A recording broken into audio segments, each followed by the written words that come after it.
শ্রদ্ধাবান উপাসক উপাসিকাগণ, আমরা আলোচনা করতেছি মহাজ্ঞানী মহাপণ্ডিত নাগসেন বান্তে এবং তার্কিক রাজা মিলিন্দের ধর্ম আলোচনা।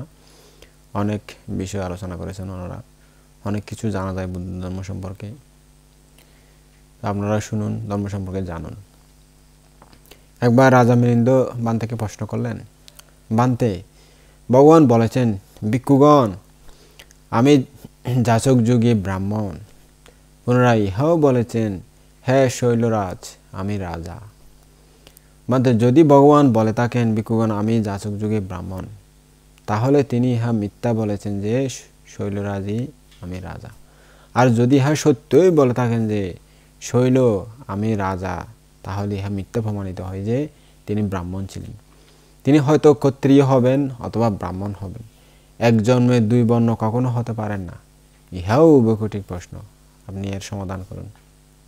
মহারাজ, ভগবান ঠিকই বলেছেন, ভিক্ষুগণ, আমি যাচক যোগী ব্রাহ্মণ। আর ইহাও ঠিক বলেছেন যে শৈল আমি রাজা। এই ক্ষেত্রে এমন কারণ আছে যা দ্বারা বুদ্ধ ব্রাহ্মণ এবং ক্ষত্রিয় উভয় হতে পারেন। মহারাজ, যত প্রকার পাপ ও অধর্ম আছে, সেই সমস্ত বুদ্ধ কর্তৃক প্রবাহিত, পরিত্যক্ত, অবগত, নষ্ট, ক্ষীণ, বদ্ধ, নিবৃত, শান্ত হয়ে গেছে। এই কারণে বুদ্ধকে ব্রাহ্মণ বলা যেতে পারে। ব্রাহ্মণ তাকে বলা যায় যিনি সংশয়, পক্ষপাত ও ব্রহ্ম অতিক্রম করেছেন।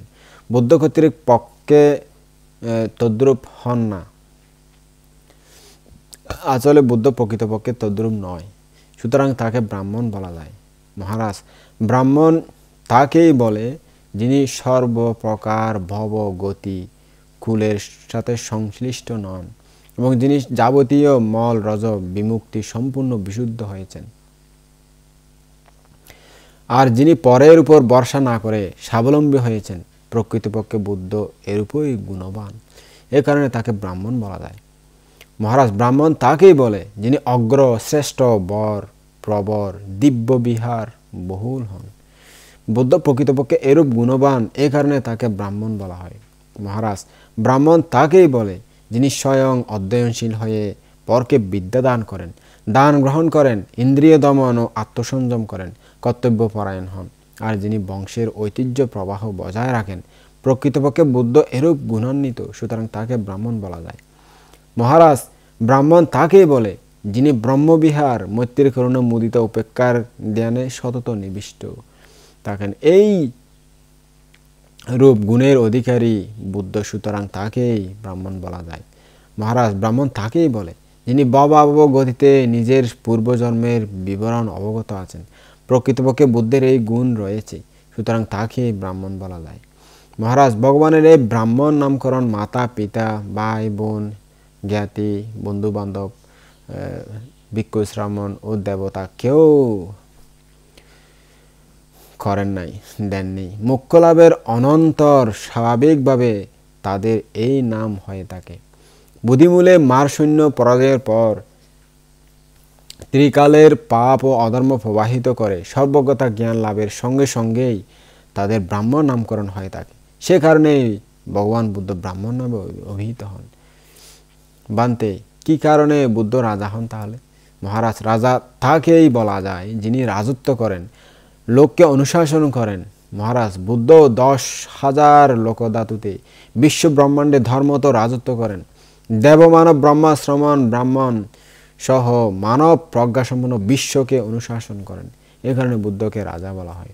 মহারাজ, রাজা তাকে বলে যিনি সকল মানুষকে নিজের বশীভূত রাখেন, সৃষ্টজনকে আনন্দিত করেন, শত্রুগণকে দমন করেন, যার নাম ও যশ বহু দূর বিস্তৃত, যিনি অত্যন্ত বলসম্পন্ন, আর যিনি অনশনবশত শঙ্কায়িত উজ্জ্বল ও নির্মল শ্বেতছত্র উত্তোলন করেন। মহারাজ, বুদ্ধ দুষ্ট মার সেনাকে দমন করেন, সুপথে প্রতিপন্ন দেব মনুষ্যদেরকে আনন্দিত করেন, 10,000 লোকধাতুতে নিজের যশরাশি বিস্তার করেন, কান্তি বলে দৃঢ় থাকেন, শত উত্তম জ্ঞান শলাকাঙ্ক্ষিত অগ্রবর বিমুক্তি শোভিত নির্মল শ্বেতছত্র উত্তোলন করেন। সেই কারণে বুদ্ধকে রাজা বলা হয়, রাজা হন তিনি। মহারাজ, রাজা তাকে বলে যিনি সমাগত জনগণের বন্দনীয় হন, সম্মানিত হন, পূজনীয় হন। মহারাজ ভগবানও সমস্ত সমাগত জনগণের বন্দনীয় হন, সে কারণে বুদ্ধকে রাজা বলা হয়। মহারাজ রাজা তাকে বলে যিনি যে কোনো আরাধকের প্রতি প্রসন্ন হয়ে প্রার্থিত বর দ্বারা তার বাসনা পরিতৃপ্ত করেন। মহারাজ বুদ্ধ কায় বাক্য ও মনের দ্বারা প্রসন্ন হয়ে যে কোনো আরাধককে সর্বদুঃখ মুক্তির বর দিয়ে পরিতৃপ্ত করেন, যা পার্থিব সকল বর অপেক্ষা উত্তম। এ কারণে বুদ্ধকে রাজা বলা হয়। মহারাজ রাজা তাকেই বলে যিনি রাজা বিধি লঙ্ঘনকারীকে তিরস্কার করে অর্থদণ্ড, কারাবাস প্রভৃতি কঠোর শাস্তি দেন। মহারাজ বুদ্ধ সেরকম যে ব্যক্তি লজ্জা ও ভয়হীন হয়ে বুদ্ধের আদেশ লঙ্ঘন করে তাকে নিন্দিত, অপমানিত ও জিনশাসন থেকে বহিষ্কৃত করেন, সে কারণে বুদ্ধ রাজা হন। মহারাজ রাজা তাকেই বলে যিনি প্রাচীন ধার্মিক রাজাদের নির্ধারিত ন্যায় নীতিকে পরিচালিত করেন, ধর্মাধর্ম নির্ণয় পূর্বক ধর্মানুকূল রাজ্য শাসন করে জনগণের অতিশয় প্রিয় হন এবং ধর্মগুণ বলে নিজের রাজবংশকে চিরস্থায়ী করেন। মহারাজ ভগবানও সেরূপ প্রাক্তন স্বয়ম্ভু বুদ্ধগণ নির্ধারিত ন্যায় নীতিকে প্রচলিত করেন। ধর্ম নির্ণয় করে ধর্মত লোককে শিক্ষা দিয়ে থাকেন, দেবতাও মনুষ্যদের প্রিয় হন আর ধর্মগুণ বলে নিজের শাসন চিরকাল প্রবর্তিত রাখেন, সেই কারণেই বুদ্ধ রাজা নামে অভিহিত। মহারাজ এরূপ বহু প্রকার কারণ বিদ্যমান, যেই কারণে বুদ্ধ গুণগত ব্রাহ্মণ ও ক্ষত্রিয় রাজা উভয়ই হতে পারেন। কোনো সুদক্ষ ভিক্ষু এই সকল কারণ সম্পর্কে কল্পকাল পর্যন্ত বর্ণনা করতে পারেন। এর অধিক বর্ণনার কি প্রয়োজন? আমি সংক্ষেপে যা বলেছি আপনি তা সেভাবে বুঝতে চেষ্টা করুন। হ্যাঁ বান্তে, আপনার যুক্তি ভূমাযোগে আমি বুঝতে পারলাম। তা একবার রাজা বললেন, বান্তে ভগবান বলেছেন ব্রাহ্মণ ধর্মোপদেশ দ্বারা লব্ধ খাদ্য ভোজন করা আমার অনুচিত, ইহা ধর্মানুকূল নয়। ব্রাহ্মণ সে কারণে ধর্মোপদেশ লব্ধ খাদ্য বুদ্ধগণ ত্যাগ করেন, ধর্মপরায়ণদের পক্ষে ইহাই সজ্জীবিকা। আবার ভগবান ভক্ত সমাগমে ধর্মোপদেশ করার সময় শুরুতে প্রথমে দানের প্রশংসা করেন, তারপর শীলের সম্বন্ধে বলেন। সর্বলোকেশ্বর সেই ভগবানের ধর্মদেশনা শুনে দেবতা মানুষ সকলেই আগ্রহ সহকারে প্রচুর দান করেন, তার সে আয়োজিত দান ভিক্ষুগণ পরিভোগ করেন। বান্তে যদি ভগবান সত্যিই বলেন ধর্মোপদেশে লব্ধ ভোজন অনুচিত, এটা খাওয়া উচিত নয়, যারা সম্মুখ সমুদ্র তারা এটা গ্রহণ করেন না, গাথা উচ্চারিত ভোজন করেন না, তাহলে সেই কথা মিথ্যা প্রমাণিত হয় যে ভগবান ধর্মোপদেশ করার সময় প্রথমে দানের প্রশংসা করেন, দান কথা বলেন, দান দেওয়ার সুফল বর্ণনা করেন। এইরূপে পরের কথা সত্য হলে আগের কথা মিথ্যা প্রমাণিত হয়, আর আগের কথা সত্য হলে পরের কথা মিথ্যা প্রমাণিত হয়। মানে এর কারণ কি? যিনি দানের যথার্থ পাত্র তিনি গৃহীদের মধ্যে খাদ্যভোজ্য দানের ফল বর্ণনা করেন, তার ধর্মোপদেশ শুনে প্রসন্নচিত্তে দায়িক দায়িকারা অন্যান্য দ্রব্য দান করেন। যারা সে দান পরিভোগ করেন তারা সকলেই ধর্মোপদেশের কারণেই ভোগ করেন বলা যায়। ইহাও এক খুবই কঠিন প্রশ্ন, আপনি এর সমাধান করুন। মহারাজ ভগবান সত্যিই বলেছেন ধর্মোপদেশে লব্ধ দ্রব্য ভোজন অনুচিত, এবং ইহাও বলেছেন যে দানের প্রশংসা তিনি আগে করেছেন, ধর্মদেশনার সময় দান দেওয়া উচিত, দানের সুফলে দানের বর্ণনা অনেক সুফল বর্ণনা করেছেন, প্রশংসা করেছেন।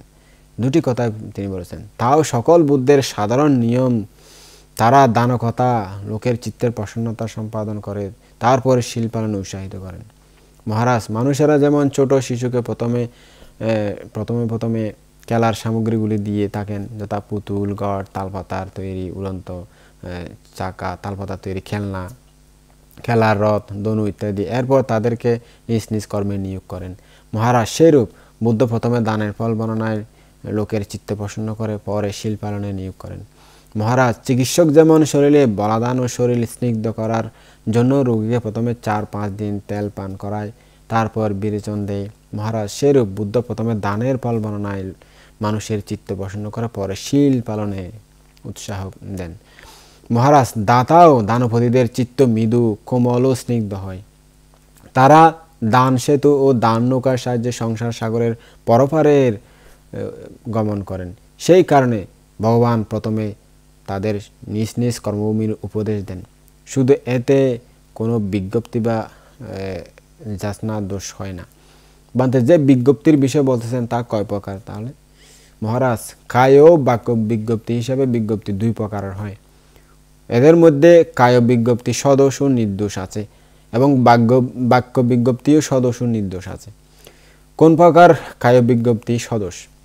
কোনো ভিক্ষু ঘরের সামনে গিয়ে অযোগ্য স্থানে দাঁড়ায়, স্থানান্তরে যায়, এরূপ কায় বিজ্ঞপ্তি দোষযুক্ত। সেরূপ বিজ্ঞপ্তি দ্রব্য আর্যগণ গ্রহণ করেন না। যে ব্যক্তি এরূপ করেন সে বুদ্ধ শাসনে অবজ্ঞাত, অবহেলিত, হাস্যপদ, নিন্দিত, পরাভূত, অসম্মানিত, মিথ্যা জীবিকা রূপে পরিগণিত হয়, অপরিশুদ্ধ জীবিকা রূপে নিন্দিত হয়। মহারাজ আবার কোনো ভিক্ষু ভিক্ষার জন্য ঘরের বাড়ির সামনে গিয়ে অযোগ্য স্থানে দণ্ডায়মান হয়, মাথা তুলে ময়ূর দৃষ্টিতে এদিক সেদিক তাকাতে থাকে, সেভাবে দেখেন, এই কায় বিজ্ঞপ্তি দৈহিক সংকেত দোষযুক্ত। এরূপে বিজ্ঞপ্তি দ্রব্য আহরণ গ্রহণ করেন না জ্ঞানীরা। মহারাজ পুনরায় কোনো ভিক্ষু আঙ্গুল দিয়ে সংকেত করেন, কায় বিজ্ঞপ্তি, এরকম কায় বিজ্ঞপ্তিও দোষযুক্ত। এরূপে বিজ্ঞাপিত দ্রব্য আর্যগণ গ্রহণ করেন না। কোন প্রকার কায় বিজ্ঞপ্তি নির্দোষ? কোনো ভিক্ষু ভিক্ষার জন্য গৃহীদের বাড়িতে উপস্থিত হয়ে স্থানে বা অস্থানে সাবধানে, শান্ত ও জ্ঞানবান থাকেন, সুসংগতভাবে যোগ্য স্থানে দাঁড়ান, ঘরের মানুষেরা দিতে ইচ্ছুক মনে হলে দাঁড়িয়ে থাকেন, অনিচ্ছুক মনে হলে অন্য স্থানে চলে যান, এরূপ কায় বিজ্ঞপ্তি নির্দোষ। এরূপ বিজ্ঞাপিত দ্রব্য আর্যরা গ্রহণ করেন, আর সেই ব্যক্তি এই বুদ্ধ শাসনে স্তম্ভ প্রশংসিত, রুচিমার্জিত, শুদ্ধজীবী রূপে অভিহিত হন। মহারাজ দেবাদিতে বুদ্ধ বলেছেন, প্রজ্ঞাবানেরা কখনো খোঁজেন না। আর্য জ্ঞানী ব্যক্তি যারা আছে তারা খোঁজে খাওয়াকে নিন্দা করেন, জ্ঞানীর পক্ষে ইহাও জানা উচিত। আর্যরা ভিক্ষার জন্য নীরবে দাঁড়িয়ে থাকেন,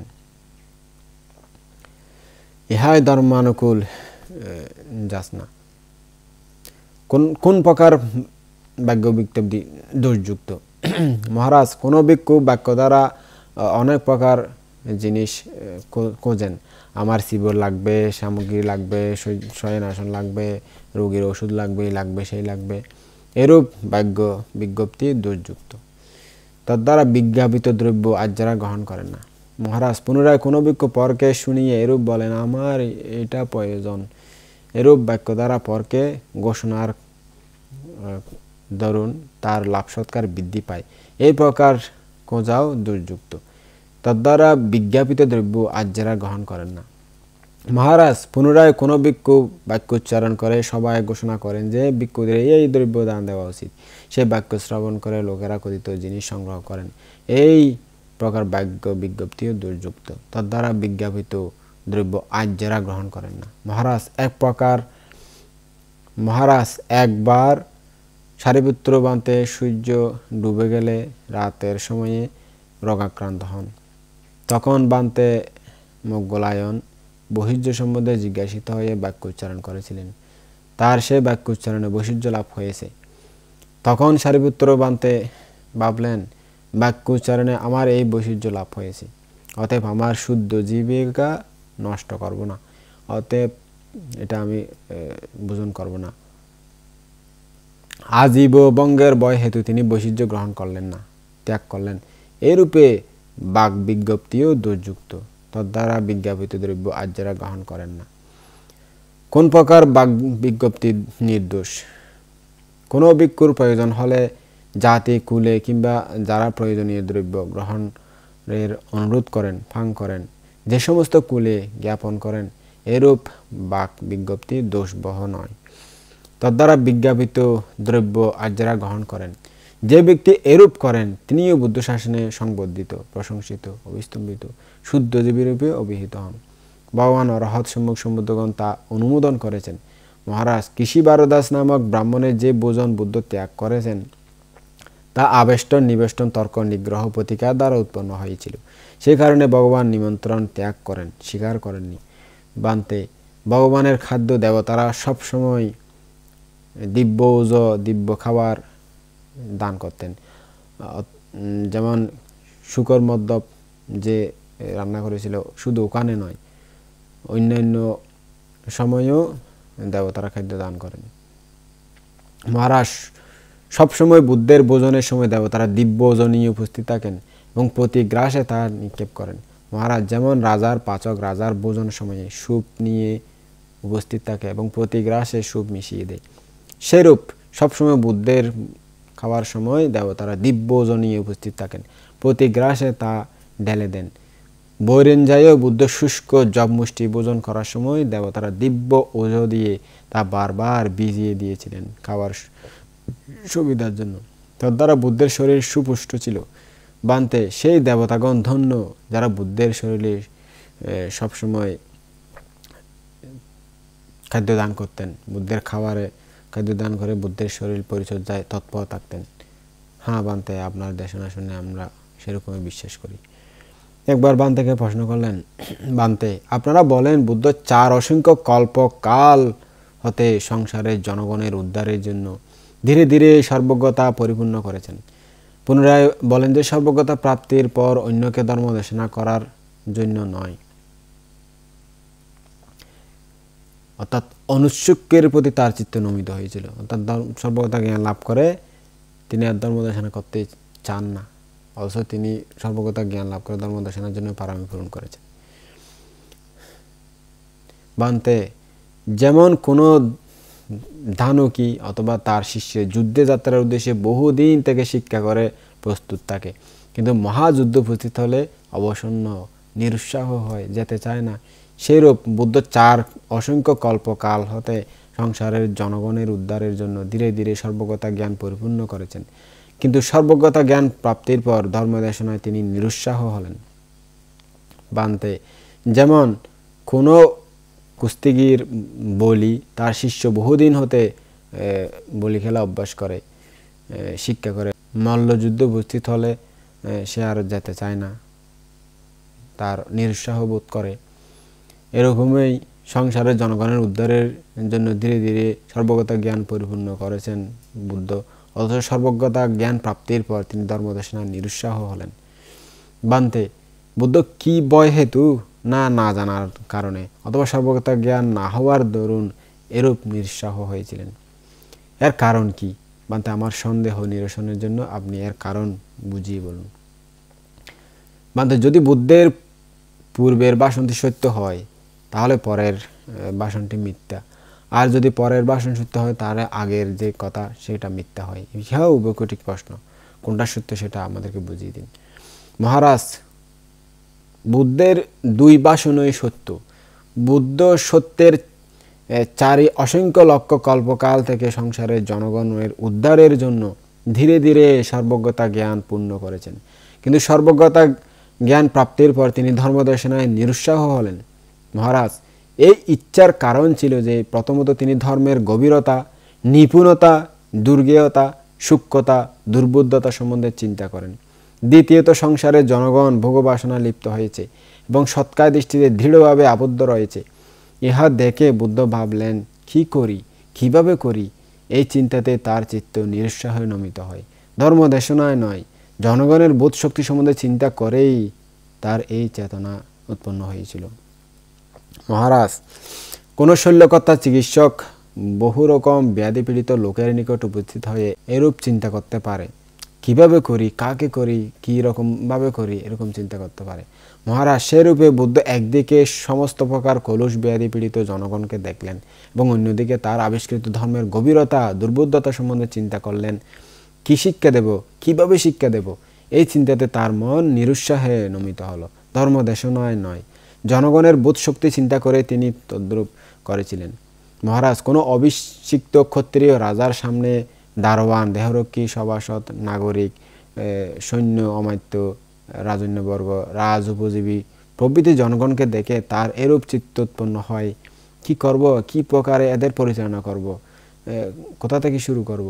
মহারাজ এরূপে বুদ্ধ একদিকে নিজের ধর্মের গভীরতা, দুর্বুদ্ধতা সম্বন্ধে চিন্তা করলেন এবং অন্যদিকে জনগণের ভোগবাসনার লিপ্ততা ও সৎকায় দৃষ্টিতে দৃঢ়ভাবে আবদ্ধতা দেখলেন, কামনা বাসনায় আসক্ততা দেখলেন। তখন তিনি ইতস্তত করলেন, কি শিক্ষা দেব, কিভাবে শিক্ষা দেব, এই চিন্তাতে তার চিত্ত নিরুৎসাহে নমিত হলো, ধর্মদেশনায় নয়। ইহা জনগণের বোধ শক্তি সম্বন্ধে চিন্তা মাত্র। মহারাজ, সকল বুদ্ধের রীতি যে তারা ব্রহ্মা কর্তৃক প্রার্থিত হওয়ার পর ধর্ম দেশনা করেন। এর কারণ কি? এর কারণ এই যে সেই সময় সমস্ত লোক, এমনকি তপস্বী, পরিব্রাজক, শ্রামণ, ব্রাহ্মণ, মুনি, ঋষি সবাই ব্রহ্মার উপাসক ছিলেন, ব্রহ্মপূজক ছিলেন, ব্রহ্মাকেই গৌরব করতেন এবং ব্রহ্মপরায়ণ ছিলেন। সেই কারণে যদি সেই বলবান, যশস্বী, বিখ্যাত, জ্ঞানী, লোকোত্তর, সর্বাগ্রগণ্য ব্রহ্ম পনত হন, তাহলে দেবতাদের সাথে সমগ্র লোক অবনত হবে, ধর্মকে মান্য করবে, আগ্রহ সহকারে গ্রহণ করবে। মহারাজ, এই কারণেই বুদ্ধেরা ব্রহ্মা কর্তৃক প্রার্থিত হয়ে ধর্ম দেশনা করেন। মহারাজ, যদি কোনো রাজা বা রাজমন্ত্রী কোনো লোককে সম্মান সমাদর করেন, তবে তাদের এই আচরণের কারণে প্রজারাও তাকে সম্মান সমাদর করেন। মহারাজ, সেরূপ বুদ্ধদের সম্মুখে মহাব্রহ্মা অবনত হলে, সম্মান জানালে, দেবতাদের সাথে সমগ্র মানব থেকে শুরু করে সকলেই তাদের প্রতি যে যারা অনুগত আছে তারা সকলেই বুদ্ধকে সম্মান করবেন।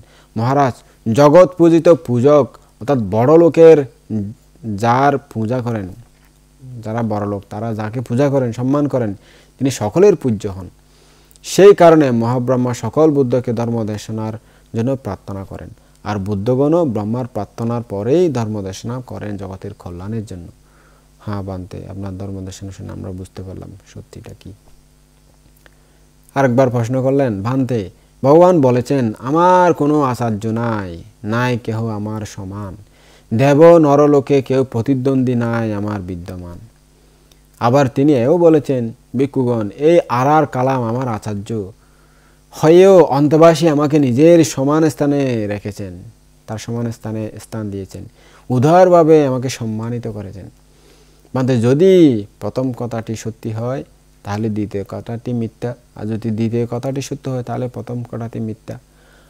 মহারাজ, তাহলে শুনুন। মহারাজ, ভগবান সত্যিই বলেছেন আমার আচার্য নাই, আমি সর্বশ্রেষ্ঠ, জগতে আমার মতো জ্ঞানী পণ্ডিত আর আমার প্রতিদ্বন্দ্বী কেউ বিদ্যমান নাই। আর তিনি এও বলেছেন যে ভিক্ষুগণ, এই আর কালাম আমার আচার্য হয়েও আমি অন্তবাসী আমাকে সমান স্থানে রেখেছেন। কিন্তু তিনি উহা বুদ্ধিজ্ঞান লাভের আগের সম্বন্ধে বলেছেন, তখন তিনি সম্মুখ সম্বুদ্ধ হননি, বুদ্ধিসত্ত্ব অবস্থায় ছিলেন। ইহা সেই সময়ে আচার্য থাকার বিষয়।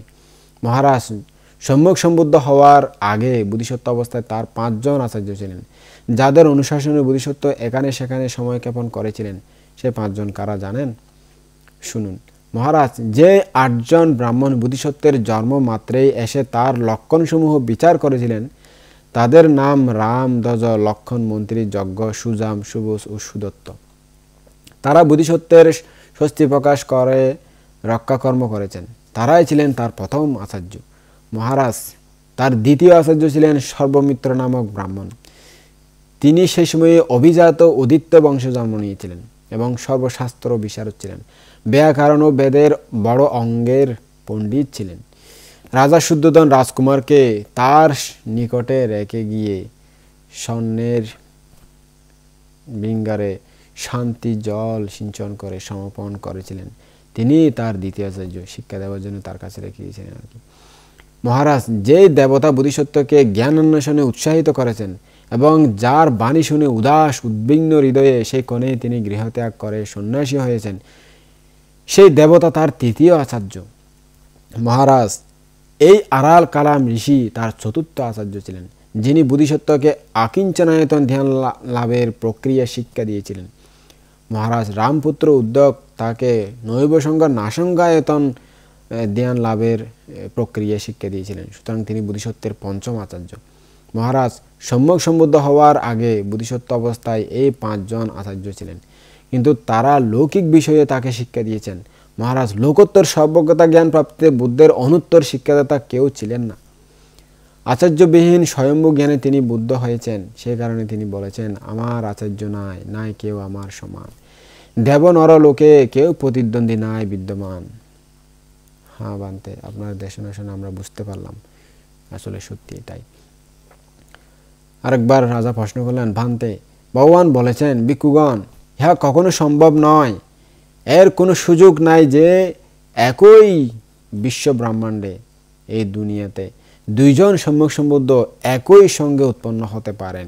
ইহা কখনো হয় না, কখনো হতেও পারে না। বান্তে অথচ সকল বুদ্ধ উপদেশ দেওয়ার সময় 37 প্রকার বুদ্ধিপক্ষীয় ধর্ম দেশনা করেন। দেশনা করার সময় চারের সত্যের কথাই বলেন। শিক্ষা দেওয়ার সময় 3 প্রকার শিক্ষণীয় বিষয় শিক্ষা দেন, শীল সমাধি প্রজ্ঞা শিক্ষা দেন। এবং অনুশাসন করার সময় সমস্ত সব সময় অপ্রমত্ততার বিষয়ে শাসন করেন। বান্তে যদি সকল বুদ্ধের এক দেশনা, এক কথা, এক শিক্ষা, একই অনুশাসন হয়, তাহলে কি কারণে দুইজন বুদ্ধ একই সাথে উৎপন্ন হন না? এক বুদ্ধের উৎপত্তিতে এই জগৎ আলোকে উদ্ভাসিত হয়। যদি একসঙ্গে দুজন বুদ্ধ উৎপন্ন হয়, তাহলে দুজনের প্রভাবে এই জগৎ আরো বেশি পরিমাণে আলোকিত হবে। এটা এরকম নয় না? আরো ভালো হবে জগতের জন্য দুইজন বুদ্ধ একসাথে উৎপন্ন হলে। উপদেশ দেওয়ার সময় 2 বুদ্ধ সুখে উপদেশ দেবেন, সুখে অনুশাসন করবেন। আপনি এর কারণ কি বলুন, যাতে আমি সন্দেহমুক্ত হতে পারি। আমি তো দুইজন বুদ্ধ একসাথে উৎপন্ন হলে সুবিধা দেখি, যেহেতু বড় বড় জ্ঞানী দুইজন একসাথে থাকলে দুইজনে দুই দিকে উপদেশ দেবে, অনেক ভালো হবে এরকম। তখন বান্তে বললেন, মহারাজ এই 10,000 সংখ্যক বিশ্ব ব্রহ্মাণ্ড এক সময় এক বুদ্ধকে ধারণ করতে পারে। একজন মাত্র বুদ্ধের ওই গুণ ধারণ করতে পারে এই বিশ্ব। যদি দুইজন বুদ্ধ একসঙ্গে উৎপন্ন হয়, তবে এই বিশ্ব উহা ধারণ করতে পারে না। তখন বিশ্ব চঞ্চল হয়, কেঁপে উঠে, নমিত হয়, অবনত হয়, বিনত, বিক্ষিপ্ত, বিধ্বংস হয়ে যায়, যথাস্থানে স্থির থাকতে পারে না। মহারাজ যেমন এক ব্যক্তির বার ধারণের সমর্থ নৌকা আছে, এক ব্যক্তি উহাতে উঠল পরপারে যাওয়ার ইচ্ছায়, তখন যদি সেখানে আরেক ব্যক্তি এসে পড়ে, তার আয়ু, বর্ণ, বয়স, পরিমাণ, অঙ্গ প্রত্যঙ্গের সমান হয়, যে ব্যক্তি উঠেছে সেই ব্যক্তির সমান হয়, এবং সে ব্যক্তিও সেই নৌকার উপরে উঠে, মহারাজ তখন ওই নৌকা দুইজনকে বহন করতে পারবে? যেহেতু ওই নৌকাটি একজন লোক বহন করার মতো ক্ষমতা আছে, ছোট একটি নৌকা, ওখানে ওর সমান যদি আরেকজন এসে পড়ে, ও যদি ওই নৌকাতে উঠে, সে ওর বার বহন করতে পারবে? আপনি কি মনে করেন মহারাজ? না বানতে, উহা হেলবে, দুলবে, কাঁপবে, নত হবে, ডুবে যেতে চাইবে, বিনত হবে, শেষ পর্যন্ত ধ্বংস হবে, বিধ্বংস হবে, যথাস্থানে পৌঁছাতে পারবে না, ডুবে পানির মধ্যে তলে যাবে। মহারাজ সেই রূপে এই বিশ্ব একবারে একজন বুদ্ধকে ধারণ করতে পারে, একাধিক বুদ্ধের গুণ ধারণ করতে পারে না। যদি দ্বিতীয় বুদ্ধ উৎপন্ন হন, তবে এই বিশ্ব ধারণ করতে পারবে না, তা চঞ্চল হয়ে যাবে। এই বিশ্ব ব্রহ্মাণ্ড চঞ্চল হয়ে ধ্বংস হবে, কেঁপে উঠবে, অবনত হবে, বিনত হবে, বিনষ্ট হবে, ধ্বংস হয়ে যাবে, লক্ষ্যস্থানে পৌঁছাতে পারবে না। মহারাজ মনে করেন কোনো লোক প্রয়োজন মতো গলা পর্যন্ত পেট ভরে খাবার খেলো, সে সন্তুষ্ট, তৃপ্ত, পরিপূর্ণ, আর কিছু খাওয়ার মতো পেটে স্থান নাই তার। সে তন্দ্রাবিষ্ট, অবনত হতে পারে না, বাঁকা হতে পারে না, পেটের বারে লাঠি দিয়ে সোজা হয়ে থাকে। এই অবস্থায় আবার যদি সেই পরিমাণ বেশি পরিমাণে খাদ্য ভোজন করে সে, তখন মহারাজ সেই ব্যক্তি সুখী থাকতে পারবে কি? সুখে বাঁচতে পারবে কি? না বানতে, আরেকবার খেলে সে মরবে, কারণ এমনিতেই পেট ভরে গেছে, টিম হয়ে গেছে, আরও যদি সেই পরিমাণ আহার খায় তাহলে তো সে মারা যাবে, অতি ভোজনে সে মৃত্যুবরণ করতে পারে। মহারাজ সেরূপ এই 10,000 লোকধাতু একেবারে এক বুদ্ধকে ধারণ করতে পারে। যদি একসঙ্গে দুইজন বুদ্ধ উৎপন্ন হন, তবে এই লোকধাতু তা ধারণ করতে পারে না, সহ্য করতে পারে না, তখন চঞ্চল হবে, বিধ্বংস হবে, লক্ষ্যস্থানে পৌঁছাতে পারবে না, অর্ধেকের মধ্যে বিনষ্ট হয়ে যাবে। বান্তে অত্যধিক ধর্মবারে পৃথিবী বিচলিত হয় কি? মহারাজ মূল্যবান রত্ন দ্বারা 2টি শকট, অর্থাৎ গরুর গাড়ি, একদম মুখ পর্যন্ত পরিপূর্ণ করা হলো।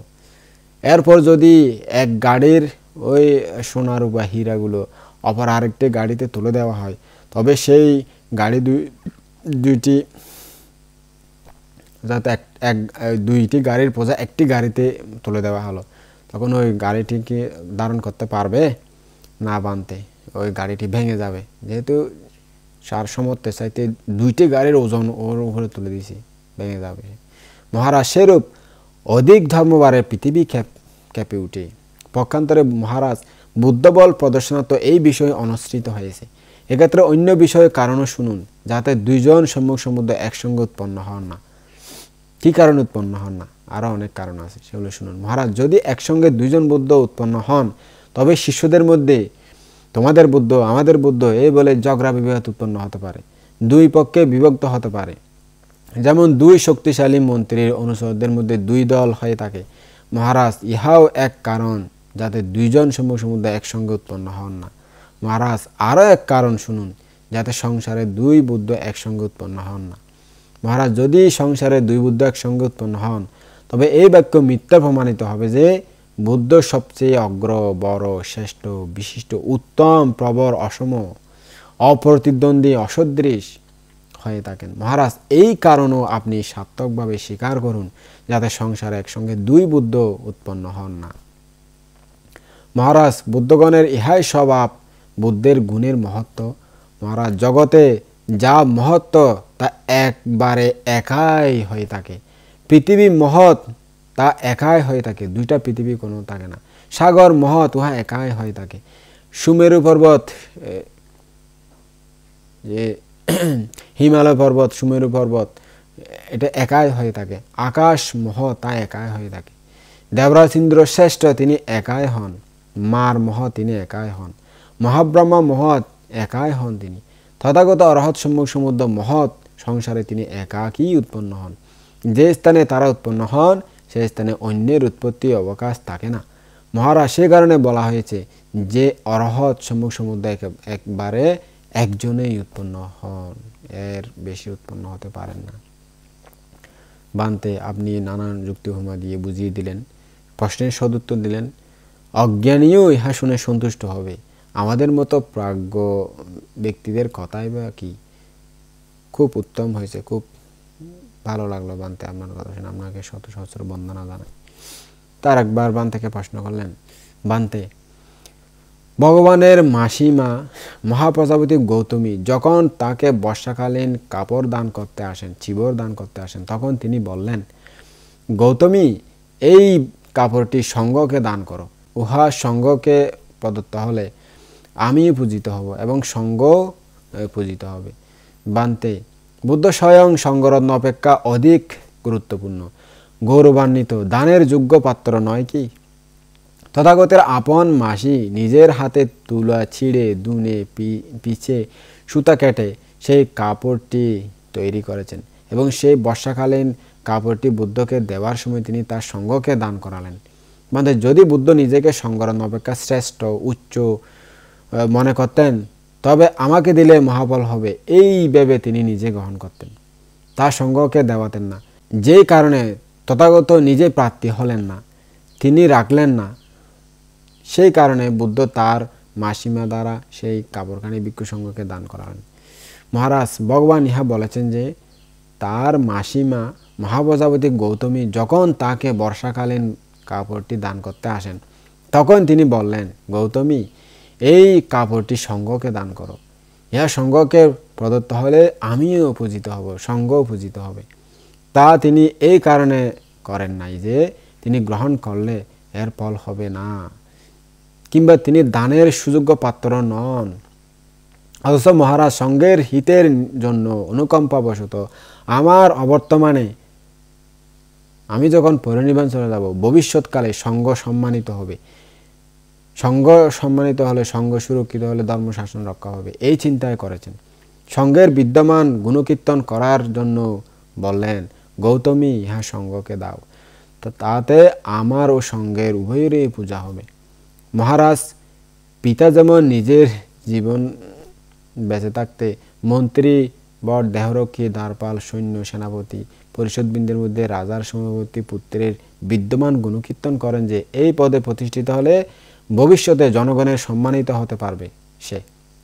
মহারাজ, সেরূপ বুদ্ধ সঙ্গের হিতের জন্য অনুকম্পাবশত তার মৃত্যুর পর ভবিষ্যতে সঙ্গ সম্মানিত হবে, এই চিন্তা করে সঙ্গের বর্তমান গুণ কীর্তন করার ইচ্ছায় ইহা বলেছেন। গৌতমী, ইহা সঙ্গকে দাও। তাহলে আমার ও সঙ্গের উভয়েরই পূজা হবে। মহারাজ, শুধুমাত্র বর্ষাকালীন ওই বস্ত্রটি দানের কারণে বুদ্ধ অপেক্ষা সঙ্গরত্ন অধিকতর শ্রেষ্ঠ কিংবা বিশিষ্টতর হয় না। মহারাজ, মাতা পিতা আপন শিশু সন্তানদেরকে পায়খানা প্রস্রাব এগুলো করান, স্নান করান, সেবা যত্ন করান, তবে কি তারা সন্তানগণ মাতা পিতার চেয়ে বড় উচ্চ হয়ে যায়? না বানতে, সন্তানগণ ইচ্ছা না করলে মাতা পিতার ইহা অবশ্যই করণীয়। সেই কারণে মাতা পিতা সন্তানদেরকে সেবা যত্ন করেন। মহারাজ, সেরূপ শুধুমাত্র বর্ষা ষাটক স্নানের দরুন সঙ্গরত্ন বুদ্ধ অপেক্ষা শ্রেষ্ঠ ও বিশিষ্ট হতে পারেন। অবশ্য বুদ্ধ স্বেচ্ছায় অপ্রত্যাশিতভাবে কর্তব্য করার জন্য মাসিমাতার সেই কাপড়টি সঙ্গকে দান করিয়েছিলেন। মহারাজ, কোনো ব্যক্তি রাজার উদ্দেশ্যে উপহার আনল, রাজা সেই উপহার কোনো দূত, দেহরক্ষী, সেনাপতি অথবা পুরোহিতকে দিয়ে দিলেন, তবে কি সেই পুরুষ উপহার প্রাপ্তি মাত্রই রাজার চেয়ে বড় হবে, রাজার চেয়ে শক্তিশালী ক্ষমতাশালী হয়ে যাবে? না বানতে, সেই ব্যক্তি রাজার পাওয়ারে, রাজার বাতে পালিত, রাজার বেতনে জীবিত থাকে, রাজাই সেই পদে রেখে তাকে উপহার দিয়ে থাকেন। মহারাজ, এই প্রকার শুধুমাত্র সেই কাপড়ের কারণে সঙ্গকে যে প্রদানের কারণে, কাপড়টি সঙ্গকে প্রদানের কারণে বুদ্ধের চেয়ে শ্রেষ্ঠ উত্তম হয় না সঙ্গর অন্য কোনোদিন। অথচ সঙ্গ বুদ্ধের সেবক, বুদ্ধ সঙ্গের প্রভু হিসাবে স্বীকৃত, বুদ্ধই সঙ্গকে সেই পদে রেখে এই কাপড়টি দান করালেন। মহারাজ, বুদ্ধের মনে এই চিন্তা হয়েছিল, স্বভাবত সঙ্গ পূজার যোগ্য, অতএব আমার বর্তমানেই সঙ্গকে পূজা করাবো। এই জন্য সঙ্গকে বর্ষা ষাটক ওই চিবরটি দান করিয়েছিলেন। মহারাজ, বুদ্ধ শুধুমাত্র নিজেকে পূজার প্রশংসা করেননি, অধিকন্ত জগতে যে সকল পূজনীয় আছেন বুদ্ধ তাদেরকে সকলের পূজার প্রশংসা করেছেন, তা সকলকে পূজা করলে পুণ্য হবে এটা বলেছেন। মহারাজ, মধ্যম নিকায়ে দেবাদিদেব ভগবান ধর্মদায়ক নামক সূত্রের উপদেশ করার সময় অল্পেচ্ছতার প্রশংসা করবে তিনি বলেছেন, ভিক্ষুগণ, এদের মধ্যে আগের ভিক্ষুই সবচেয়ে পূজ্য প্রশংসাভাজন হয়। মহারাজ, সারা সংসার জগতে এরূপ কেউ নাই যিনি বুদ্ধের চেয়ে অধিক পূজনীয়, উত্তম বা বিশিষ্ট হতে পারেন। বুদ্ধই সবচেয়ে বড়, অধিক ও উচ্চে আছেন। মহারাজ, দেবতা মানুষের মধ্যে ভগবানের সামনে দাঁড়িয়ে মানবগামিক নামক দেবপুত্র সংযুক্ত নিকায়ে বলেছেন, রাজগৃহে পর্বতের মাঝে বিপুল প্রধান গিরি, হিমালয় সিংহে মাঝে শ্বেত কেশরেতে দিবাকর, জলাশয়ে সমুদ্রে বড় নক্ষত্রদের চন্দ্রমা, দেবসহ নরলোকে শুধু বুদ্ধ অগ্রগণ্য হন। মহারাজ, মানবগামিক দেবপুত্র এই গাথা সুবাসিত, দুর্বাসিত নয়, ভগবানও ইহা অনুমোদন করেছেন। ধর্মসেনাপতি সারিপুত্র বান্ত বলেছেন, মারশূন্য পরাভবী বুদ্ধ ভগবান মনের প্রসাদযোগ্য একাই মহান। শরণ গমন কিংবা অঞ্জলি প্রণাম তরিবারে ভবসিন্ধু প্রেরণা জাগান। দেবাদিদেব ভগবানও বলেছেন, ভিক্ষুগণ, বহুজনের হিত ও সুখের জন্য, জগতের প্রতি অনুকম্পাবশত এবং দেবতা ও মানবের কল্যাণ ও মঙ্গলের জন্য এক ব্যক্তির জন্ম সার্থক হয়। সে ব্যক্তি কে? তিনি তথাগত অরহৎ সম্যক সম্বুদ্ধ। হ্যাঁ বান্তে, আপনার দেশনা শুনে বুঝতে পারলাম।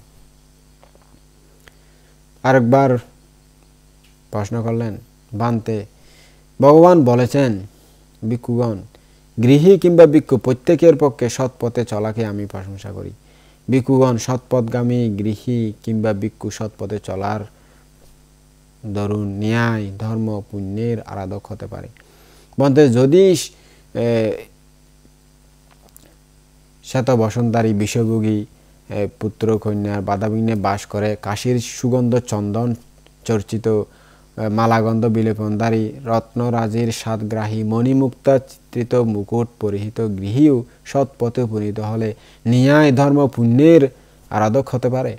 আর সন্ন্যাসী হয়ে কাঁসাই বস্ত্র পরিধান করে, ভিক্ষাজীবী হয়ে 4 প্রকার শিলেস্কন্ধ উত্তম রূপে পালনকারী, 250 শিক্ষা গ্রহণকারী ও আচরণকারী, 13 প্রকার দূতাঙ্গ ব্রত সৎপথে পরিচালিত প্রব্রজিত ভিক্ষু ঠিক পথে চলার কারণে ন্যায় ধর্ম পুণ্যের আরাধক হতে পারে। তাহলে বান্তে গৃহী ও ভিক্ষুর মধ্যে প্রভেদ কি? পুনঃ তপস্যা নিষ্ফল হয়, প্রব্রজ্য নিরর্থক হয়ে যায়, শিক্ষাপথ পালন বৃথা, ধূতাঙ্গব্রত গ্রহণ ব্যর্থ হয়। এত দুঃখচর্যার কি প্রয়োজন? সুখের দ্বারা সুখ লাভ করা উচিত নয় কি? অর্থাৎ যদি গৃহী থেকে জ্ঞান লাভ করা যায় তাহলে প্রব্রজ্যের কি প্রয়োজন? এত কষ্ট করে কি প্রয়োজন? সুখে সুখে গৃহী কামভোগের রত থাকে, সুন্দর সুন্দর জীবন পরিচালনা করে, সেভাবেই জ্ঞান লাভ করতে পারলে এত কষ্ট করে জীবন যাপন করার কি প্রয়োজন আছে? তখন মানতে বললেন, মহারাজ ভগবান যথার্থই বলেছেন, ভিক্ষুগণ, আমি গৃহীদের কিংবা ভিক্ষুদের সম্যক আচরণের প্রশংসা করি। সদাচারে নিরত গৃহী কিংবা ভিক্ষু তাদের সদাচরণের দরুন ন্যায় ধর্ম পুণ্যের আরাধক হতে পারে। মহারাজ, যে ব্যক্তি সদাচারে নিরত সে শ্রেষ্ঠ। মহারাজ, যদি প্রব্রজিত আমি ভিক্ষু হয়েছি এই ভেবে উত্তম উদ্যোগ না করেন, ভালো করে শীল সমাধি প্রজ্ঞা অনুশীলন না করেন, তাহলে তার শ্রামণ্য ব্রাহ্মণ্য নিরর্থক হয়ে পড়ে। আর সাধারণ গৃহী সদাচারে নিবিষ্ট হলে ন্যায় ধর্ম পুণ্যের আরাধক হন, তারা জ্ঞান লাভ করতে পারেন। মহারাজ, তবুও প্রব্রজিতই শ্রামণ্যের ঈশ্বর ও অধিপতি। মহারাজ, প্রব্রজ্যার বহু গুণ, অনন্ত গুণ, অপরিমাণ গুণ। প্রব্রজ্যা গুণ পরিমাণ করা যায় না। মহারাজ, যেমন কামদ মণিরত্নের মূল্য টাকা দ্বারা নির্ণয় করা যায় না, যে মণিরত্নের মূল্য এই পরিমাণ, এতটুকু এত টাকা হতে পারে, সেরূপ মহারাজ প্রব্রজ্যার বহু গুণ, অনেক গুণ, প্রব্রজ্যার গুণ পরিমাপ করা সম্ভব নয়। মহারাজ, যেমন সমুদ্রে তরঙ্গ রাশি কেউ গণনা করতে পারে না যে মহাসমুদ্রে এত সংখ্যক তরঙ্গ আছে, এরূপ প্রব্রজ্যার গুণ পরিমাপ করা যায় না। মহারাজ, প্রব্রজিত যা কিছু ইচ্ছা করে সেই সমস্ত তাড়াতাড়ি পূর্ণ করতে পারে, দেরি হয় না। কারণ কি? মহারাজ, প্রব্রজিত অল্পেচ্ছুক হন, বিরাগী হন, সংসারে অসংশ্লিষ্ট হন, উদ্যোগী হন, অনাগারিক হন, গৃহহীন হন, পূর্ণশীলবান হন, বিশুদ্ধ আচার সম্পন্ন হন, উদ্ধতাঙ্গধারী ব্রত আচারী হন। সেই কারণে প্রব্রজিত যা করতে ইচ্ছা করে তা অতি তাড়াতাড়ি করতে পারে, তার ইচ্ছে পূর্ণ হয়, তার দেরি হয় না।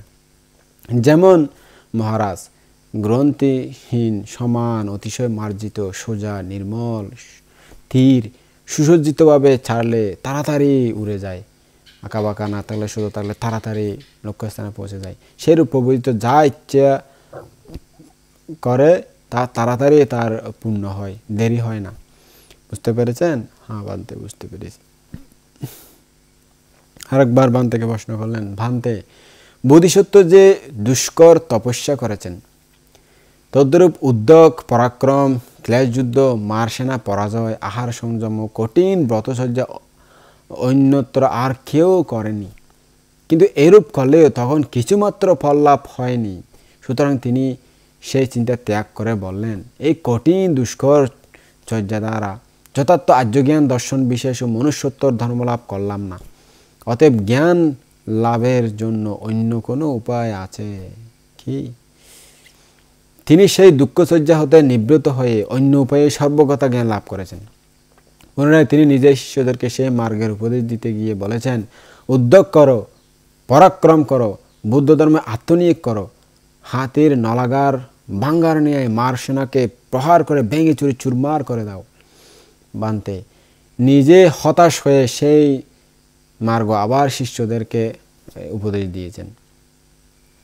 কি কারণে বুদ্ধ নিজে শিষ্যদেরকে তাতে নিয়োগ করার উপদেশ দিয়েছেন? মহারাজ, তখন আর এখনও ইহাই মার্গ, সে যেই মার্গ অবলম্বন করে বোধিসত্ত্ব সর্বগত জ্ঞান প্রাপ্ত হয়েছেন। মহারাজ, কিন্তু বোধিসত্ত্ব অত্যন্ত পরিশ্রম করতে গিয়ে নিজের আহার সম্পূর্ণরূপে বন্ধ করেছেন। আহার বন্ধের কারণে তার চিত্ত দুর্বল হয়ে পড়ে। তিনি সেই দুর্বলতার দরুন সর্বগতা জ্ঞান লাভ করতে অসমর্থ হন। এরপর তিনি ধীরে ধীরে আহার ভোজন করে সুস্থ হলেন এবং সেই মার্গ অবলম্বন করে অচিরেই সর্বগতা জ্ঞান প্রাপ্ত হলেন। মহারাজ, সকল বুদ্ধের সর্বগতা জ্ঞানের যে লাভ করে, সর্বগতা জ্ঞান যে লাভ করে তার উহাই একমাত্র মার্গ, এছাড়া অন্য কোনো আর পথ নাই। মহারাজ, যেমন আহারই সমস্ত জীবের আধার, আহারের উপর নির্ভর করে সকল প্রাণী সুখে অবস্থান করে, সেরূপ সকল বুদ্ধের সর্বগতা জ্ঞান লাভের উহাই একমাত্র উপায়। মহারাজ, উহা উদ্যোগের দোষ নয়, পরাক্রমের কুটি নয়, ক্লেশ যুদ্ধেরও দোষ নয়, যা দ্বারা তথাগত সেই সময় সর্বগত জ্ঞান প্রাপ্ত হন নাই। সুতরাং উহা শুধুমাত্র আহার উপচ্ছেদেরই দোষ। এই মার্গ সর্বদা প্রস্তুত আছে। মহারাজ, যদি কোনো ব্যক্তি রাস্তার যাওয়ার সময় অতি বেগে ধাবিত হয়, সে পড়ে যায়, তাতে এর পায়ে ব্যথা পায়, মেরুদণ্ড ভেঙে যেতে পারে, অথবা সে অচল হয়ে ধরাশায়ী হতে পারে। মহারাজ, এতে মহাপৃথিবীর কি দোষ আছে যা দ্বারা সে ব্যক্তির এত দুঃখ যন্ত্রণা ব্যথা হলো? না বানতে, পৃথিবী তো সবসময় বর্তমান আছে, ওর কিসের দোষ? ওর দোষ কোথায়? সেই ব্যক্তির ওই দোষ যে তিনি অতি তাড়াতাড়ি দৌড়াতে গিয়ে পড়ে গেছেন। মহারাজ, সেরূপ উদ্যম, পরাক্রম কিংবা ক্লেশ যুদ্ধের দোষ নয়, যদ্বারা বুদ্ধিসত্ত্ব সেই সময় সর্বগত জ্ঞান লাভ করেননি। সুতরাং সম্পূর্ণ আহার বন্ধেরই এই দোষ। সেই মার্গ তো সবসময় ছিল, বিদ্যমান ছিল। মহারাজ, কোনো ব্যক্তি ময়লা কাপড় পরে, যদি সে তা না ধুয়ে করে পরে, তবে উহা পানির দোষ নয়। পানি তো সবসময় বিদ্যমান আছে, এই দোষ সে ব্যক্তিরই, যেহেতু ময়লা কাপড় পরিধান করেছে, দ্রুত না করে, পরিষ্কার না করে। মহারাজ, সেরূপ এই দোষ শুধুমাত্র আহারের সম্পূর্ণ বন্ধের কারণে হয়েছে। এই কারণে বুদ্ধ নিজের শিষ্যদেরকে সেই মার্গে আত্মনিয়োগের উপদেশ দিয়ে থাকেন। মহারাজ, এরূপে সে অনবদ্য উত্তম মার্গ সবসময় বিদ্যমান আছে। হ্যাঁ বানতে, আপনার শোনা শোনা আমার ভ্রান্তি জাল দূরীভূত হলো, বুঝতে পারলাম। আরেকবার বানতে প্রশ্ন করলেন বানতে, বুদ্ধের এই ধর্ম অতি উচ্চ, সারবান, মহৎ, উত্তম, শ্রেষ্ঠ, অনুপম, পরিশুদ্ধ, বিমল, স্বচ্ছ, দোষরহিত। এই ধর্ম অনুসারে যে কোনো গৃহীকে প্রবর্তিত করা উচিত। কারণ কি? কেননা অনেক দুর্জন লোক এই বিশুদ্ধ ধর্মে প্রবর্তিত হয়ে পরে চিবর ত্যাগ করে গৃহস্থ হয়ে যায়। তাদের প্রত্যাগমনে জনগণের এই চিন্তার সুযোগ হয় যে গৌতম বুদ্ধের এই ধর্ম নিশ্চয় ভালো নয়, খারাপ ধর্ম। যেহেতু এই লোকেরা ধর্ম থেকে একবার কাপড় নিয়েছে গবেষণা করার জন্য, ভালো লাগছে না, সেই কারণে আবার চলে এসেছে। এক্ষেত্রে মনে হয় ইহাই কারণ, অর্থাৎ খারাপ ধর্ম ভালো লাগতেছে না, এবার চলে এসেছে। অর্থাৎ যারা প্রবর্তিত হয় তারা আবার যা কাপড় ছেড়ে চলে যায়, তাদেরকে দেখে মানুষেরা ভাবতে পারে এই ধর্ম নিশ্চয়ই খারাপ, ভালো নয়, তাই আবার ভালো না লাগে গৃহী জীবনে চলে এসেছে, এরকম ভাবতে পারে। মহারাজ, যেমন সুশী, নির্মল, শীতল জলপূর্ণ কোনো হ্রদ আছে, লেক আছে, যদি কোনো অপরিষ্কৃত কাদামাটি মাখা কোনো লোক সেই লেকে গিয়ে স্নান না করে সেই কাদামাটি অবস্থায় আবার ফিরে আসে, মহারাজ, তাহলে লোকে কার নিন্দা করবে? ওই কাদামাটি মাখা লোকের নাকি ওই লেকের? বানতে, ওই কাদামাটি মাখা লোককেই জনগণ দোষারোপ করবে। এই ব্যক্তি লেকে গিয়ে স্নান না করে আবার ময়লা অবস্থায় ফিরে এসেছে। স্নানে অনিচ্ছুক এই ব্যক্তিকে লেক কি নিজেই স্নান করাইয়ে দেবে, স্নান করাবে? এতে লেকের কি দোষ আছে? কোনো দোষ নাই। মহারাজ, সেরূপ বুদ্ধ উত্তম বিমুক্তির পরিপূর্ণ সদ্ধর্ম লেক নির্মাণ করেছেন। যারা ক্লেশমলে ক্লিষ্ট, সচেতন ও বুদ্ধিমান, তারা এখানে স্নান করে যাবতীয় ময়লা ধুয়ে ফেলেন। আর যদি কোনো ব্যক্তি সেই লেকে গিয়েও স্নান না করে ময়লা আবর্জনা অবস্থায় কাদামাটি নিয়ে ফিরে আসে, অর্থাৎ গৃহস্থ হয়ে যায়, গৃহী হয়ে যায়, ভিক্ষুসম্মান কুলে গিয়ে আবার গৃহী হয়ে যায়, তাহলে জনগণ তাকেই দোষারোপ করবে যে এই ব্যক্তি বৌদ্ধ ধর্মের প্রবর্তিত হয়ে সেখানে স্থির থাকতে অসমর্থের কারণে গৃহী হয়ে গেছে। সেই শীল সমাধি প্রজ্ঞা পালন করতে পারতেছে না, তো কঠোর নিয়ম পালন করতেছে না, সেই কারণে গৃহী হয়ে গেছে। নিজে উদ্যোগ না করলে, প্রচেষ্টা না করলে বুদ্ধ ধর্ম স্বয়ং তাকে পরিশুদ্ধ করতে পারবে? আচ্ছা, এক্ষেত্রে বুদ্ধ ধর্মের কি দোষ আপনি বলুন। মহারাজ, কোনো ব্যক্তি কঠিন রোগে পীড়িত হয়ে এক চিকিৎসকের নিকট গেল, যিনি রোগ নির্ণয়ে অভিজ্ঞ, চিকিৎসক বিষয়ে অবেত্য, সিদ্ধহস্ত, সুদক্ষ, অথচ যদি সেই ব্যক্তি চিকিৎসা না করেই আবার ফিরে আসে, তাহলে লোকে কার নিন্দা করবে বলুন তো? রোগীর না চিকিৎসকের? বান্তে লোকে রোগীর দোষারোপ করবে যে এমন চিকিৎসকের নিকট গিয়েও এই ব্যক্তি চিকিৎসা না করে আবার ফিরে এসেছে রোগ নিয়ে। রোগী নিজে অনিচ্ছুক হলে চিকিৎসক কি জোর করে চিকিৎসা করাতে পারে? এতে চিকিৎসকের দোষ কি? মহারাজ, সেইরূপ বুদ্ধ নিজের ধর্মভাণ্ডারে শুধুমাত্র সমস্ত প্রকার ক্লেশ ব্যাধি উপশমকারক অমৃত ওষুধ রেখেছেন। যারা চতুর ও বুদ্ধিমান তারা এই অমৃত ওষুধ পান করে সমস্ত প্রকার ক্লেশ ব্যাধি উপশম করবে। যদি কেউ সেই ওষুধ সেবন না করে নিজের কলুষের কারণে ফিরে আবার গৃহী হয়ে যায়, তাহলে লোকে তার উপর দোষারোপ করবে যে এই ব্যক্তি বুদ্ধের ধর্মে প্রবর্তিত হয়ে শীল সমাধি প্রজ্ঞা অনুশীলন না করে, অর্থাৎ পরিশুদ্ধ জীবনযাপন করতে না পারার কারণে আবার গৃহী হয়ে গেছে। যে নিজে উদ্যোগ না করলে বুদ্ধ ধর্ম কি তাকে জ্ঞান দিতে পারবে? এতে বুদ্ধ ধর্মের কি দোষ? মহারাজ, যেমন কোনো ক্ষুধার্ত ব্যক্তি পুণ্য লাভের ইচ্ছায় পরিচালিত হয়ে কোনো খাবার পরিবেশন করতেছে, সেখানে উপস্থিত হয়, যদি সে সেখানে খাদ্য না খেয়ে ফিরে আসে, তবে জনগণ কাকে দোষারোপ করবে? সবাইকে খাদ্য দেওয়া হচ্ছে, ওখানে গিয়ে খাদ্য না খেয়ে আবার ফিরে আসতেছে, কার দোষ দেবে লোকেরা? ক্ষুধার্ত ব্যক্তিকে দোষ দেবে নাকি ওই পুণ্যত্বে পরিচালিত যেখানে পুণ্য ভাণ্ডার অন্ন ভাণ্ডার যে খাওয়ার পরিবেশন হচ্ছে সেখানকার দোষ দেবে? বান্তে লোকে ক্ষুধার্ত ব্যক্তিকে দোষারোপ করবে। সে ক্ষুধার কারণে কাতর হয়ে ওই খাবার যেখানে পরিবেশন হচ্ছে সেখানে গিয়েছিল, তো ভোজন না করে আবার ফিরে এসেছে। নিজে না খেলে খাদ্য কি স্বয়ং তার মুখে ঢুকে যাবে? এখানে খাদ্যের দোষ কি? মহারাজ, সেই প্রকারই বুদ্ধের ধর্মভাণ্ডারে অত্যন্ত শ্রেষ্ঠ, শান্ত, প্রণীত, উত্তম, পরম মধুর স্মৃতি সমাধি প্রজ্ঞা বিদ্যমান আছে। ভোজন সুরক্ষিত আছে, ধ্যান স্বরূপ ভোজন সুরক্ষিত আছে। যারা ক্লেশকাতর, তৃষ্ণাতুর, চতুর, বুদ্ধিমান আছেন, তারা এই খাদ্য খেয়ে কাম, রূপ, অরূপ ভাবের সমস্ত তৃষ্ণাকুল চিত্তে ফিরে আসে এবং গৃহস্থ হয়ে যায়। মহারাজ, সেই প্রকারই বুদ্ধের ধর্মভাণ্ডারে অত্যন্ত শ্রেষ্ঠ, শান্ত, প্রণীত, অমৃত, পরম মধুর নানা রকম স্মৃতি ভাবনা আছে, সুরক্ষিত আছে। যারা ক্লেশকাতর, তৃষ্ণাতুর, চতুর ও বুদ্ধিমান আছেন, তারা এই খাদ্য না খেয়ে কাম, রূপ, অরূপ ভাবের যাবতীয় তৃষ্ণাকুল চিত্তে ফিরে আসে এবং গৃহস্থ হয়ে যায়, গৃহী হয়ে যায়। তবে লোকে তাকে নিন্দা করবে, সে বুদ্ধ ধর্মের প্রবর্তিত হয়ে প্রতিষ্ঠা লাভ না করার কারণে ফিরে এসেছে এবং গৃহী হয়ে গেছে। যদি সে নিজে প্রচেষ্টা না করে, তবে বুদ্ধ ধর্ম কি তাকে জোর করে পরিশুদ্ধ করতে পারবে? আচ্ছা, এতে বুদ্ধ ধর্মের দোষ কি? মহারাজ, যদি বুদ্ধ কোনো ফলে প্রতিষ্ঠিত গৃহীকে প্রবর্তিত করেন, তবে ইহা বলার অর্থ থাকে না যে প্রব্রজ্যা মানুষের ক্লেশ দূর করে এবং বিশুদ্ধি সাধন করে, তাহলে প্রব্রজ্যার কোনো করণীয় থাকে না। মহারাজ, যেমন কোনো ব্যক্তি অনেক শত কর্মী নিয়োগ করে দিঘি, বিশাল পুকুর খনন করালেন। উহা তৈরি হওয়ার পর জনসমাজে তিনি ঘোষণা করেন যে, মহাশয়গণ, কাদা ময়লাযুক্ত কোনো লোক এই দিঘিতে, এই পুকুরে নামতে পারবে না। কাদা ময়লা ধুইয়ে পরিশুদ্ধ, নির্মল, পরিষ্কার পরিচ্ছন্ন ব্যক্তি এই পুকুরে, দিঘিতে নামতে পারবে।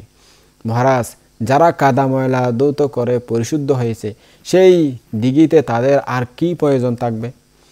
না বানতে, যে কাজের জন্য তারা সেই দিঘিতে যাবে, সেই কর্তব্য তারা অন্য জায়গায় সম্পন্ন করেছে।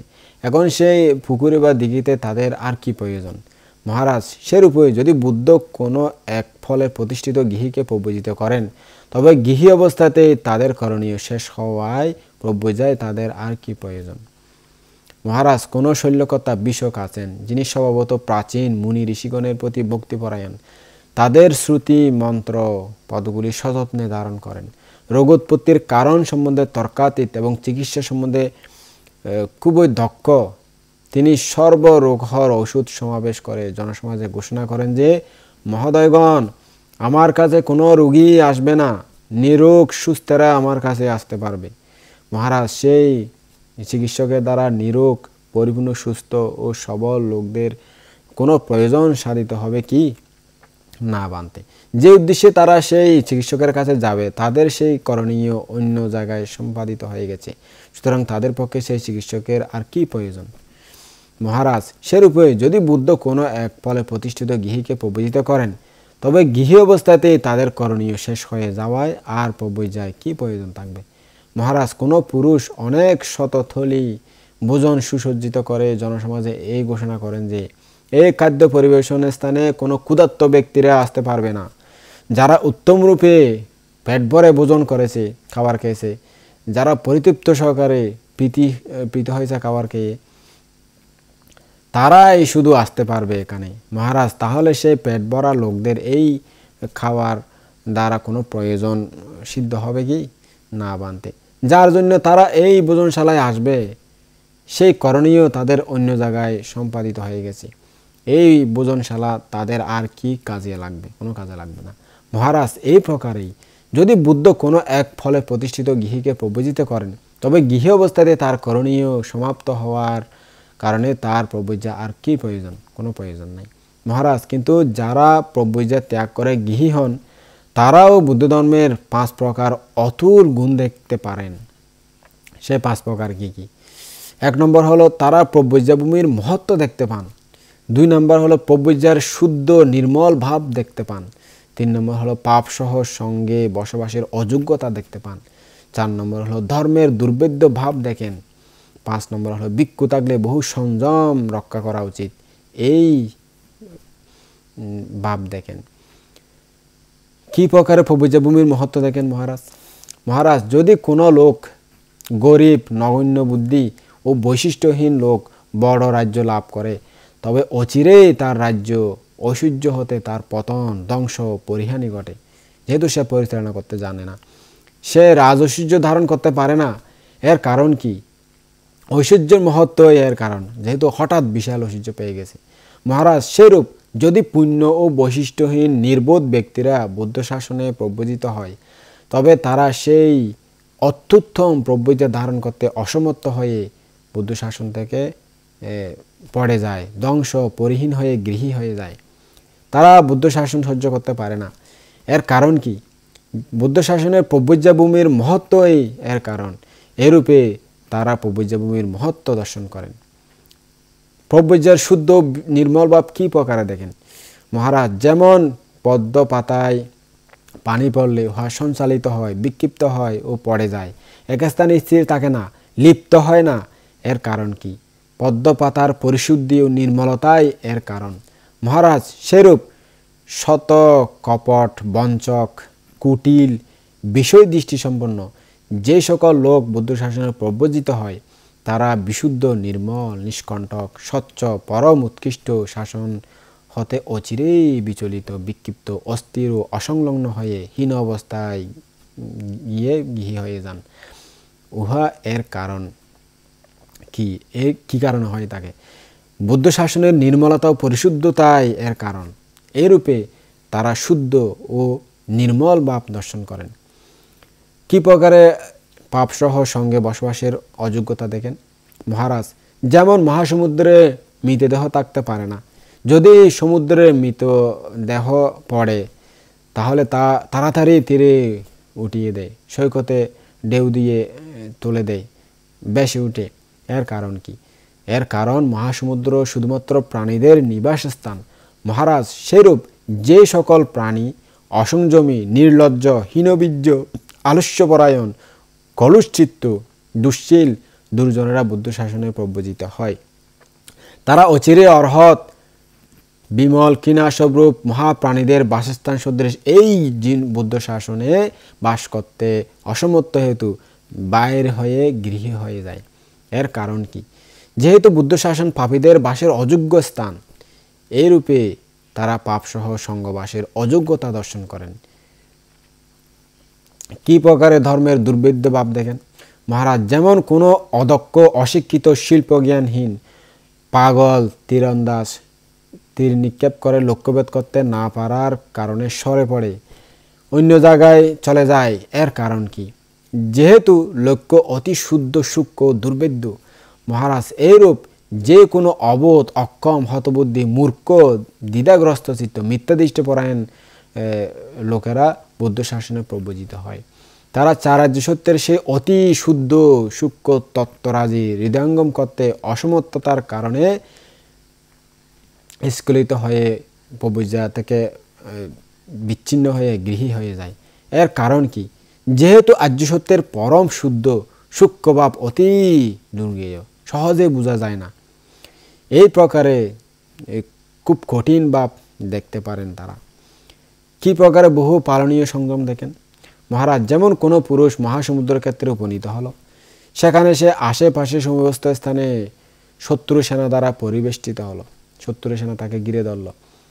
অস্ত্র হাতে শত্রুগণ নিজের দিকে আসতে দেখে সে ভয়ে অবসন্ন হয় আর ফিরে পালিয়ে যায়। এর কারণ কি? যেহেতু সমরে অনেক প্রকার যুদ্ধ মুখ রক্ষা করতে হয়, অর্থাৎ অনেক যে সংযম রক্ষা করতে হয়, বাঁচতে হয়।